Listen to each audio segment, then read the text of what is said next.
when I came to Immaculate Conception, I had a lot of parents coming with special needs kids who wanted a Catholic education for their children, but we didn't have a program for them, so I had to turn them away. I had to deny them a right to a Catholic education because we didn't have teachers in place or a program that would service their needs.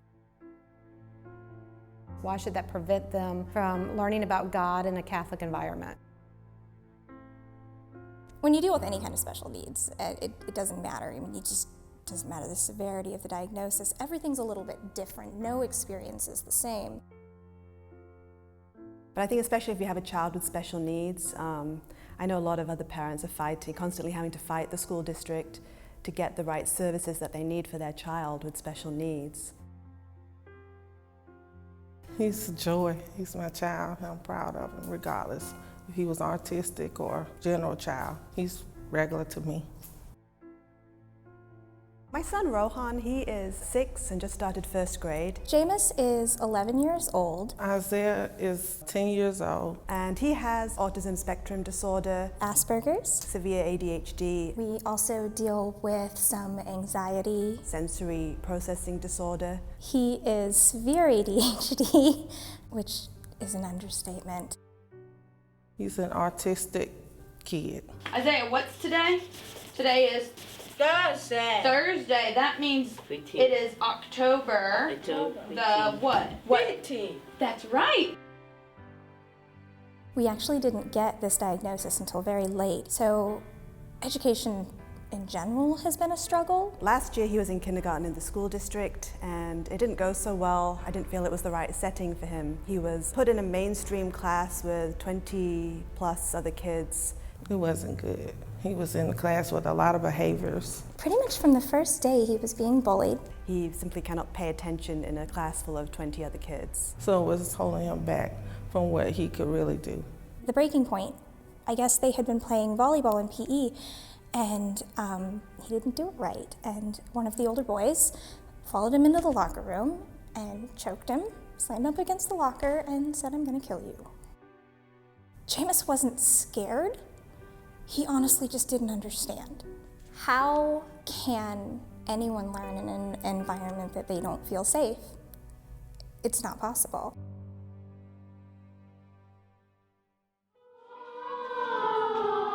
Good, and keep going, and breathe. Drop your jaws and open your mouth, and In Augusta, this is actually the only special ed private school in Augusta. The city as a whole is very limited in terms of special ed. There's really like public school, or I know some people do homeschool for special ed too. One of our biggest fears was not being able to afford it. We're the inclusion program, and that's a lot of money. A lot of people claim that they service or they have a special education program in their school, but really what their program, they will only accept into their programs very, very mildly disabled children, ones that may need a little catch-up in reading or a little bit of a catch-up in math. But our program is different in the fact that we take severely disabled children. We have severely autistic children here at our school. We have children who never spoke before they came to our school. With special needs kids, that's a full-time job. And we were looking at some of these schools, and they may have good programs, but there's no way we could afford it. It's a great investment, and a lot of people probably can't afford it. We're just kind of limited here. Augusta as a city and community is behind the times in its approach to education in general. And in the development and education of special needs children, it is outright negligent. When we visited the Richmond County Public Schools available to us, it was like walking into holding cells for imprisoned children. It just makes a big difference to feel included, like you're not, a special case. They get left out so much, with the public. Safe, happy, successful. Those were our goals. He was not safe, he was not happy, and he was not successful at the other school. It would have been a disservice to a child to put them in a program that wasn't appropriate for them. I think, anytime you're trying something new that's never been done before, there's always going to be a lot of fear of the unknown, and I think that's where the difficulties came from, because there's so many unknowns with special education. The #1 leading lawsuits for public school systems is special education. And so when people hear that, they're looking at, is this going to be something that's really going to work, or is this going to be something that becomes a big headache? Everything that was thrown at us, we were able to answer with research and proved programs. And it's hard to not get on board when there's nothing left in the dark. I worked hard, Mrs. DeRoller worked hard, our pastor worked hard, the staff worked hard to really do a lot of research and come together and put together a proposal for our bishop. And here we are starting, the first fully inclusive special education program at any school in our diocese, but also the only diocesan Catholic school in the state of Georgia to have a program that's as inclusive as ours is. When I heard they were offering the special needs program, I thought it would be awesome to put him in a private school setting. I felt he would get more than what he was getting in the public school. When we heard that the special ed program was starting at Immaculate Conception, we decided to send him here for first grade. And so far we've been very happy with it. I spoke to Miss Rowland a couple of times on the phone. She had made an appointment for the next day for Jameis to come in and do his testing, and then he was here the next week. And with the special education scholarships, we're here. Sometimes God leaves you breadcrumbs on, the right path. He handed me the whole freaking loaf with this school.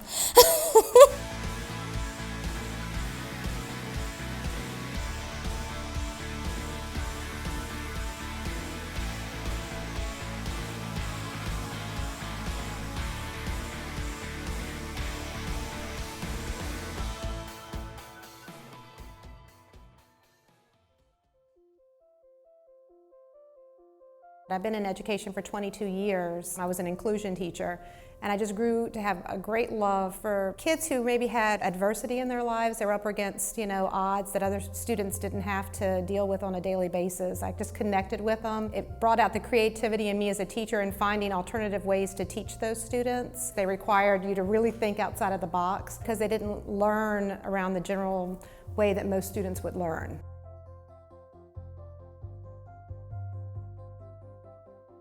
We have an individualized program, and so our general ed students, they are bound by the diocese standards. They have to be taught those standards. But what our teachers do that's so creative is they teach to their strengths, and like auditory learners, kinesthetic learners. So their programs are crafted for each student individually. Every student comes in, we do a lot of assessments on them at the beginning of the year, even over the summer for some of our students. And they each have their own learning plan. Kids are constantly on the go and moving based on where their strengths lie and which classrooms maybe are meeting their needs at that point. Pretty much all of our teachers have dual degrees. They're both early childhood or elementary or middle school certified, but also special ed certified. It's about getting outside the child's comfort zone, because their comfort zone to me isn't where learning and growth takes place. I want to push them to where they've never been. They care. They're just very passionate about what they do. They refuse to stay in the perimeters that they've been taught in college. They're constantly seeking new and better ways to meet the individual needs of their students. I'm the special education teacher. Everything that you would get at a public school, you get here. We have a sensory room, and it is everything a kid with sensory issues could ever want. And on top of that, we also offer OT, occupational therapy, and speech services through GRU, the local university.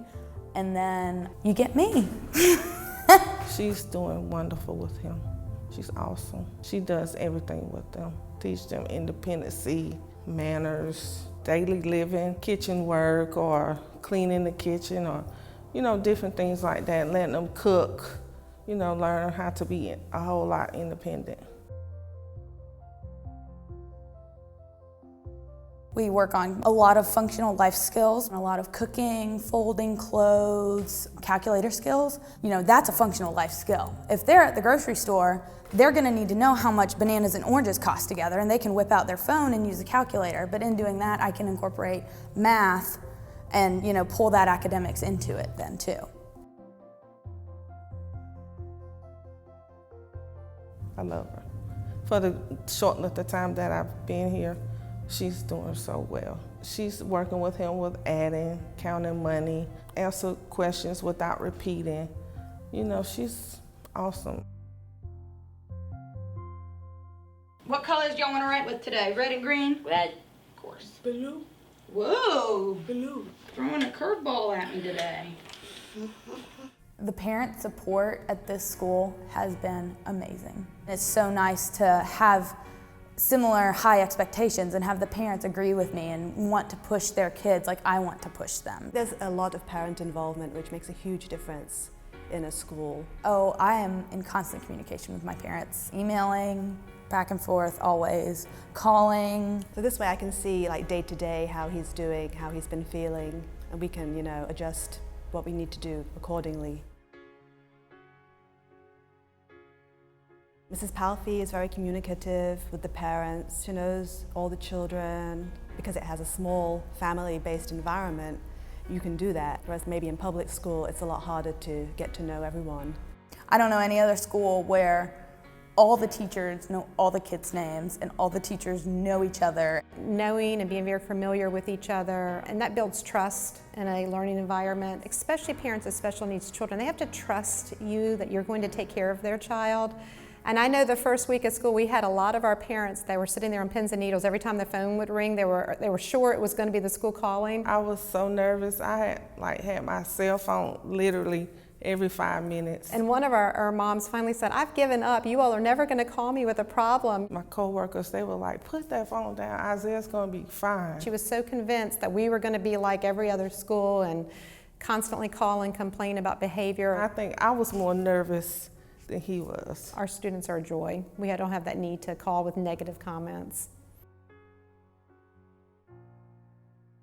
So we were able to come and sit in the classroom and kind of get that experience. We were able to eat here. They have great food. We actually invite our parents to come in and spend at least half a day in the classroom, eat lunch, so that not only are they observing, they really know what's going on in the classroom, but they can actually be a part of what's going on in the classroom.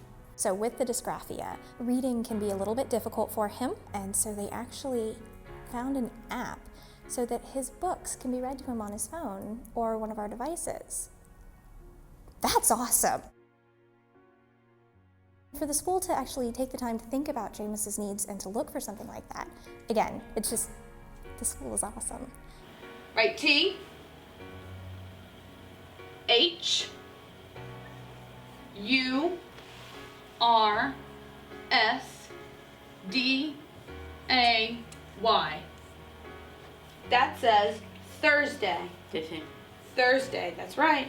This has been far exceeded my expectations. When you start something, you don't know what it's going to turn out to be like. And I mean, I knew on paper I had every I dotted and every T crossed, but there's all the things you can't plan for that can happen. And this is just so far exceeded with how it's turned out. Our kids have made such phenomenal progress in like a month and a half that I haven't seen in the public school systems in years worth of special education classes. Oh man, I mean really all my kids have made huge jumps since the beginning of the year, since I've gotten them. Isaiah, he's starting to read. He's starting to know the days of the week, the dates, his phone number, address, birthday. He knows what day is math, what's PE. Isaiah had a very difficult time knowing people's names. He associated people by what he saw them in. For example, Father Yasik, he called him church because he only ever saw him when we were at church. And Miss McGuire, the first grade teacher, he always called her Rohan because that's whose class Rohan is in. So recently, actually, I've started to kind of go through pictures of the people who work here and names. And I mean, it's just been awesome to see him. Like, he saw Miss McGuire the other day and went, "Oh, Miss McGuire," and it was like, oh my gosh, did you hear that? He said your name. And then same thing with Father Yasik. Father Yasik walked in the room and he was like, "Father Yasik," and oh man, it's just the best feeling. It's like he's learning, he's taking in what I'm telling him, If somebody off the street were to come in and see it, they'd be like, oh, that's nothing. But just to know where he was, I mean, his vocabulary has expanded tenfold in the last 2 months. He's definitely having an easier time and I think has progressed more in these first few months of the school year than he did for most of last year. That's one thing we've really been working on with him is a lot of social skills. It's okay if the chair falls, it's okay if loud sounds happen. He's able to explain more what he needs and how he's feeling. He's been attempting to interact more with his peers, trying to initiate play more. He's coming out more. He's a different child now. To see him in the classroom setting and to see him so animated, you can't pay for that. I mean, James doesn't feel like he's special needs here. We have a threefold mission, and the number one thing of our mission is to form Christ-like minds, hearts, and souls in our students.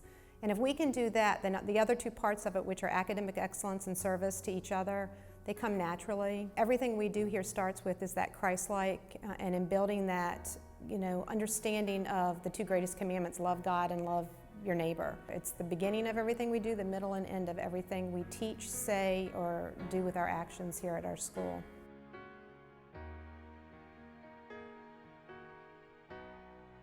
I've worked at a local public school for the last 2 years as a para, but since I've been here, the school is totally different. I mean, totally different. The environment, the people you work with, the kids. Everything's like set in place and they make it as inclusive as they can.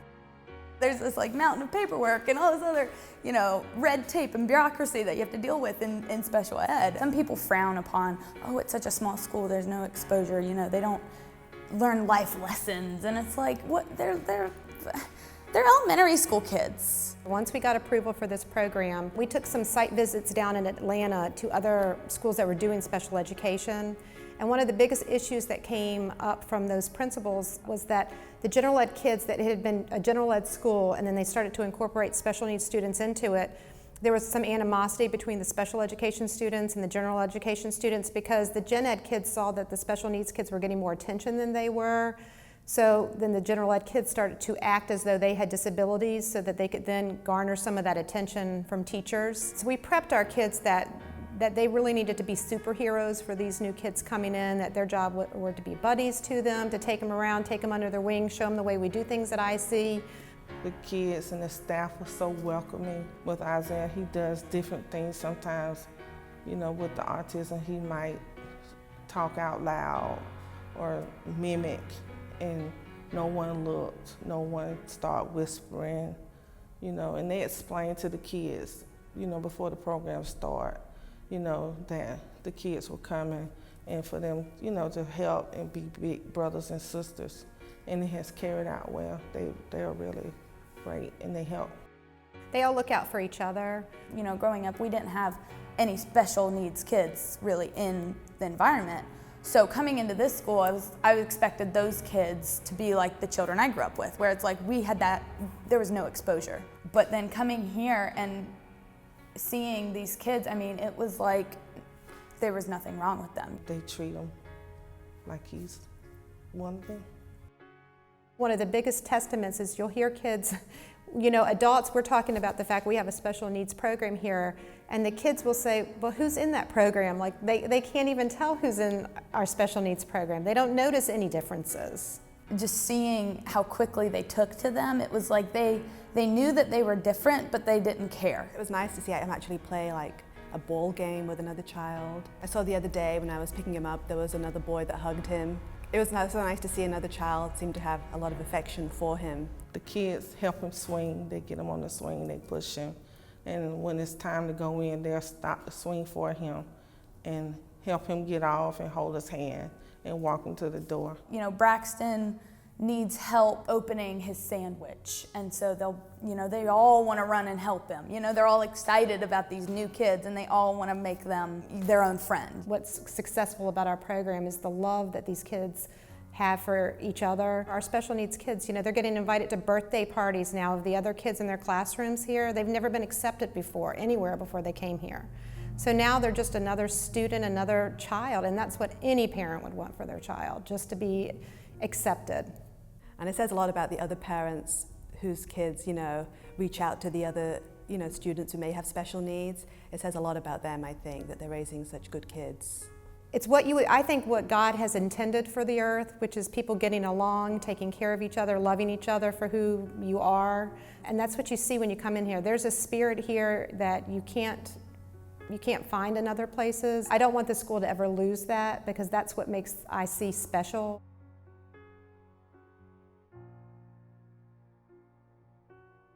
First, there's circle time, and then what are we gonna do? Church. That's right.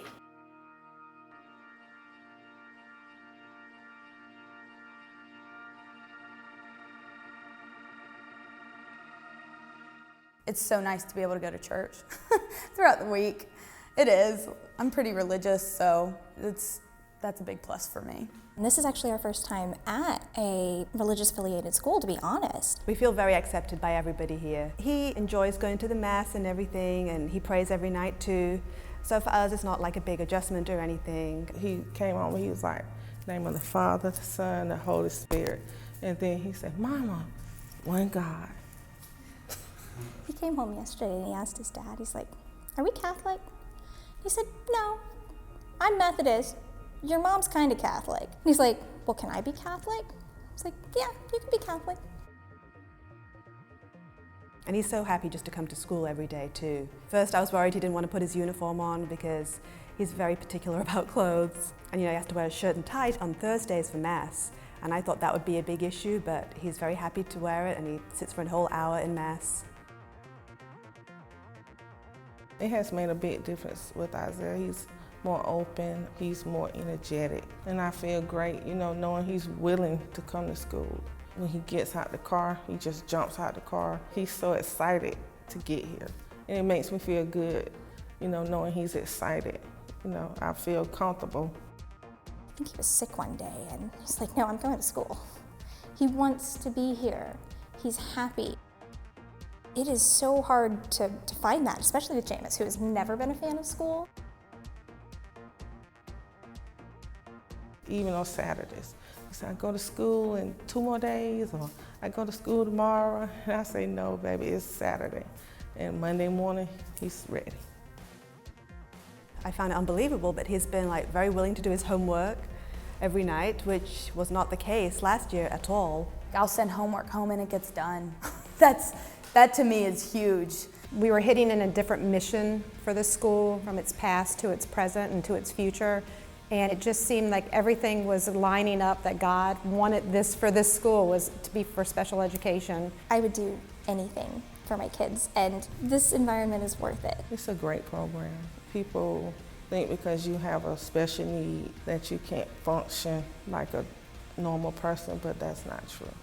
There was a time my husband and I really were questioning if we were going to see him graduate. I mean, there was a time where we were really worried that this was going to be a huge struggle. There's no question now. There's absolutely no question. I feel I made a good decision. My expectation for them is to get on the same level as their peers. For them to be successful, contributing members of society. That's my goal. Yeah. Coming here will help him, get a lot more self-control, I think. To be able to go to college and drive. If he's not a train engineer, I will not be surprised if he's a marine biologist, because he knows just about everything there is to know about sharks. Hopefully he'll be able to go to a normal high school, which is my hope for him, and hopefully we'll be able to live an independent life after that. And be able to make his decisions on his own and depend on himself. I'm kind of going for marine biologist, but it's Jameis. He's gonna rock whatever he does. Do you feel like this school's helping those dreams come true? Yes, ma'am.